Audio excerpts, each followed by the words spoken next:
I'd like to welcome Dr. Lynne Russon, who's a consultant in palliative medicine, working in Leeds, mainly at St James's Hospital and Sue Ryder Hospice in Leeds. Welcome, Lynne. Please, can you tell us a little bit about palliative care? So palliative care is treatment to optimise a patient's quality of life, a patient that has serious, complex and usually life-limiting illness. It involves a holistic view of the patient, so it's caring for their physical but also their psychological well-being, and also taking care of the patient's family and carers. Lovely. Can you also explain to us, because we've also heard the phrase supportive care used a lot as well. So can you explain to us what the difference is between palliative care and supportive care? So supportive care and palliative care, there is a huge overlap.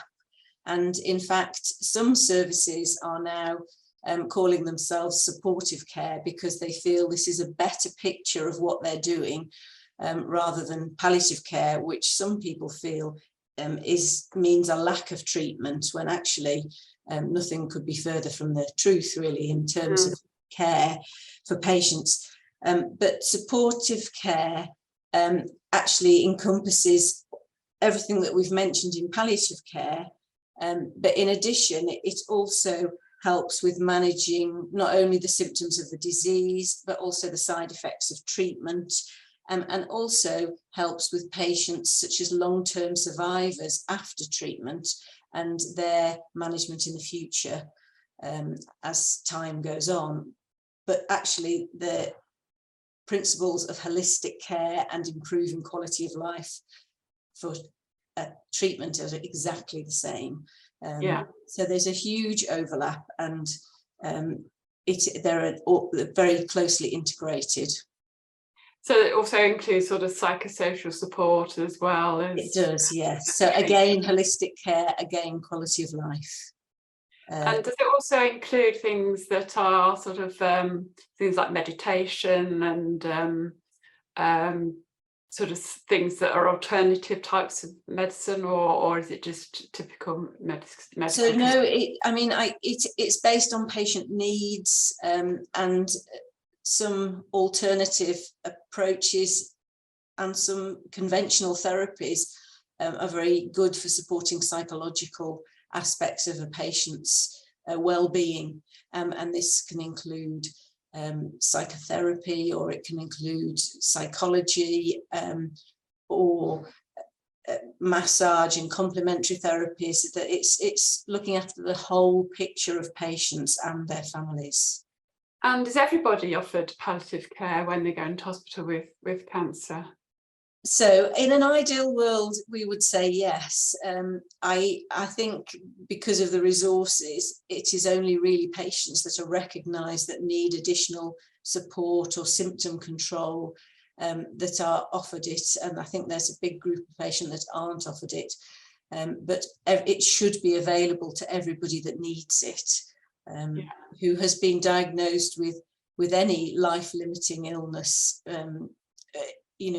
as well, including things like heart failure, as well as cancer. Can you explain to us what the difference is between palliative care and end-of-life care? Because I know from the questions that we get asked by patients that they think palliative care is the same as end-of-life care, and it's one and the same thing. Yeah. So palliative care ideally should be much earlier in the illness. Sometimes it should be present at diagnosis, really, about supporting and getting a patient through treatment, which may sometimes be curative. Whereas terminal care is much more about treatment at the end of life, when it is recognised that the patient's prognosis is sort of short weeks, and it's about sorting things out at the end of life, improving symptoms and planning for end of life. in terms of what the patient wants and what the family need. So, but that's very much more about the very end, the last few weeks of life, whereas palliative care is much earlier in an illness. Yeah, and are the family and friends of the patient involved in palliative care?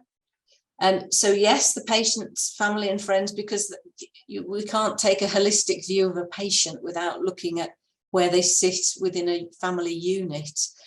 So they're very much involved, and we would try and support them throughout the illness, because they will be supporting the patient and will need help too, right from diagnosis.